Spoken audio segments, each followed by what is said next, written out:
2025 भर्तियों का वर्ष आज ही सुनिश्चित करें अपना सिलेक्शन और डाउनलोड करें तैयारी कर लो ऐप।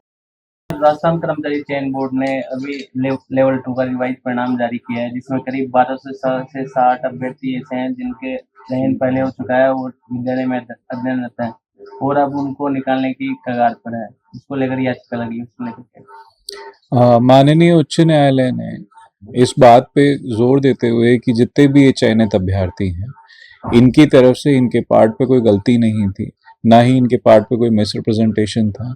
जो जब इनको चयन किया गया तब इनकी कट ऑफ में थे ये लोग, इसलिए ये ऑब्जर्व किया कि जो भी रिजल्ट रिवाइज होता है उस रिजल्ट रिविजन्स पे इन लोगों पे प्रभाव ना पड़े उसका। और खास तौर पे ऑब्जर्व किया है कि क्योंकि इन्होंने कोई भी मिसरिप्रेजेंटेशन या मिसरिप्रेजेंटेशन नहीं किया नियुक्ति लेने के लिए, तो ऐसी स्थिति में बोर्ड की गलती के कारण इनको नहीं निकाला जा सकता।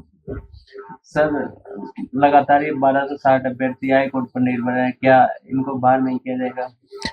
देखो, माननीय उच्च न्यायालय एवं माननीय उच्चतम न्यायालय के 2010 से कंसिस्टेंट फैसले हैं, चाहे वो गिरिजेश श्रीवास्तव हो या उसके बाद के बहुत सारे ऐसे फैसले हैं, उनमें सब में यही ऑब्जर्व किया गया, उसमें सब में यही कानून प्रतिपादित किया गया है कि जो एक बार लग गया जो कैंडिडेट और उसकी कहीं उसके पार्ट पे कोई मिसरिप्रेजेंटेशन नहीं है, तो उसको बोर्ड की गलती या किसी चयन आयोग की गलती के कारण उस कैंडिडेट को बाहर नहीं निकाला जा सकता। सेम बहस हमारी यहाँ पे माननीय उच्च न्यायालय के समक्ष भी है।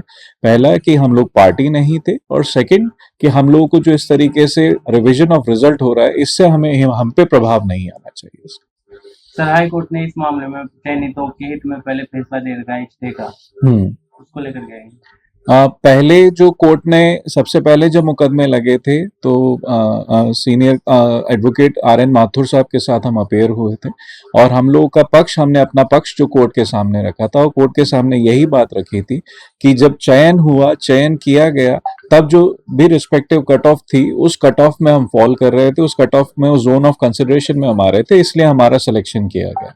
हमारे पार्ट पे कोई मिसरिप्रेजेंटेशन नहीं था। अब बोर्ड ने क्योंकि रिजल्ट रिवाइज किया है या कोई भी XYZ रीजन से जो माननीय उच्च न्यायालय के समक्ष मुकदमे जो याचिकाएं पेंडिंग थी उनके चक्कर में रिजल्ट रिवाइज किया है, तो उससे हम पे प्रभाव नहीं आना चाहिए किसी भी तरीके से। इस बात को कोर्ट ने कंसिडर करते हुए हमारा राइट प्रोटेक्ट किया। सर, क्या सरकार और बोर्ड को सेट ऑफ पोस्ट स्वीकार करने पड़ेंगे इसमें? जैसा मुझे इन्फॉर्मेशन है कि सरकार ने और बोर्ड ने पूरी की पूरी जो 27,000 पद हैं उनको नहीं भरा है, लगभग 24,000 कुछ पद ही भरे हुए हैं और हम लोग उस 24,000 पद का ही हिस्सा है। उसके अलावा जो है 3,000 पद अभी भी खाली हैं। तो सरकार और बोर्ड चाहे तो जितने भी कैंडिडेट्स जो अब मेरिट लिस्ट में आते हैं रिवाइज रिजल्ट में, जो अभी भी इस प्रक्रिया से बाहर है, चयनित नहीं है, उनको उधर उन पोस्टों पर एडजस्ट कर सकते हैं।